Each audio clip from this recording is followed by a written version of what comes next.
बिहार की राजनीति में इन दिनों एक सवाल सबसे ज्यादा चर्चा में है और वो है कि नीतीश कुमार के बाद राज्य का अगला मुख्यमंत्री कौन होगा। चाय की दुकानों से लेकर गांव मोहल्ले तक इसे लेकर तरह तरह की चर्चाएं हो रही है। लोग अपने अपने अंदाज में अनुमान लगा रहे हैं कि बिहार की कमान अब किस नेता के हाथ में जाएगी। ये तय है कि अगला मुख्यमंत्री भारतीय जनता पार्टी से होगा, लेकिन बिहार की राजनीति को समझने वाले लोग मानते हैं कि यहाँ मुख्यमंत्री का चुनाव सिर्फ पार्टी के आधार पर नहीं बल्कि जातीय समीकरण को ध्यान में रखकर किया जाता है।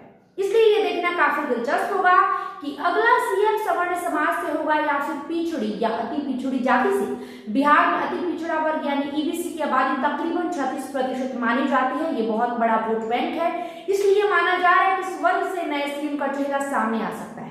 दरअसल बिहार की राजनीति में जाति का असर हमेशा से बहुत तगड़ा रहा है। चुनाव में किस जाति का कितना वोट किस पार्टी को मिलेगा, ये बहुत बड़ा मुद्दा होता है। राजनीतिक दल भी अपने उम्मीदवार और रणनीति तय करते समय जातीय संतुलन का खास ध्यान रखते हैं। शुरुआती दौर में बिहार की राजनीति पर सवर्ण जातियों का दबदबा था। उस समय ब्राह्मण, भूमिहार और राजपूत नेताओं ने ज्यादा समय तक मुख्यमंत्री पद संभाला।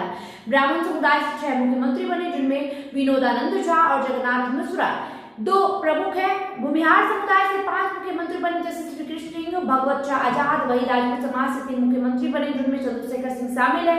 लेकिन 1990 के बाद मंडल राजनीति के आने से बिहार की राजनीति में बड़ा बदलाव देखने को मिला। इस दौर में पिछड़ी जाति और दलित समुदाय की राजनीतिक ताकत बढ़ने लगी। यादव समुदाय से 4 बार मुख्यमंत्री बने, इनमें लालू प्रसाद यादव 2 बार और राबड़ी देवी 2 बार मुख्यमंत्री रही। इसी तरह कुर्मी समाज से नीतीश कुमार कई बार मुख्यमंत्री बने और कुल मिलाकर इस समाज के हिस्से में भी 4 कार्यकाल आए। आजादी के बाद के शुरुआती वर्षों में बिहार की राजनीति पर कांग्रेस का दबदबा था। 1946 में श्री कृष्ण सिन्हा मुख्यमंत्री बने और 1961 में उनके निधन तक सत्ता में रहे। उस दौर में राजनीति में ज्यादातर ब्राह्मण, भूमिहार, राजपूत और कायस्थ जैसे सवर्ण नेताओं का प्रभाव था। हालांकि 1960 के दशक में हालात बदलने लगे, कांग्रेस के अंदर गुटबाजी बढ़ने लगी और पिछड़ी जातियों के लोग भी राजनीति में अपनी हिस्सेदारी मांग करने लगे। 1965-66 के सूखे और आर्थिक समस्याओं के कारण सरकार की लोकप्रियता भी खत्म हुई। इसका असर 1967 के चुनाव में दिखा और पहली बार बिहार में कांग्रेस सत्ता से बाहर हो गई।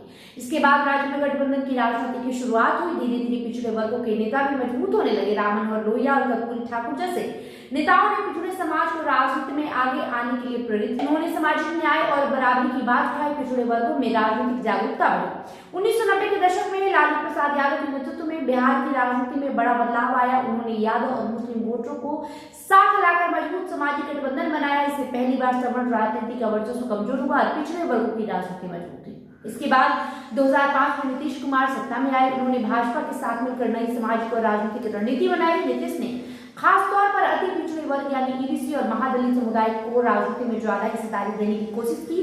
पंचायतों में आरक्षण और कई सामाजिक योजनाओं के जरिए इन वर्गों को जोड़ा गया। अब सबसे बड़ा सवाल, सबसे अहम सवाल यही है कि अब बिहार का मुख्यमंत्री कौन होगा। अब किसके हाथों में बिहार की सत्ता की चाबी सौंपी जाएगी। हालांकि इस सवाल का जवाब जानने के लिए हमें अभी जल्दीबाजी नहीं करनी होगी, कुछ दिनों का इंतजार करना होगा। लेकिन अभी से चर्चाएं जोर पकड़ ली है और लोग अपने अपने अंदाज से अनुमान लगाना शुरू कर दिए हैं। बहरहाल इस वीडियो में इतना ही। बने रहे माई पीडी समाचार के साथ। वीडियो को लाइक करें, शेयर करें, हमारे यूट्यूब चैनल को सब्सक्राइब करें। बहुत बहुत शुक्रिया।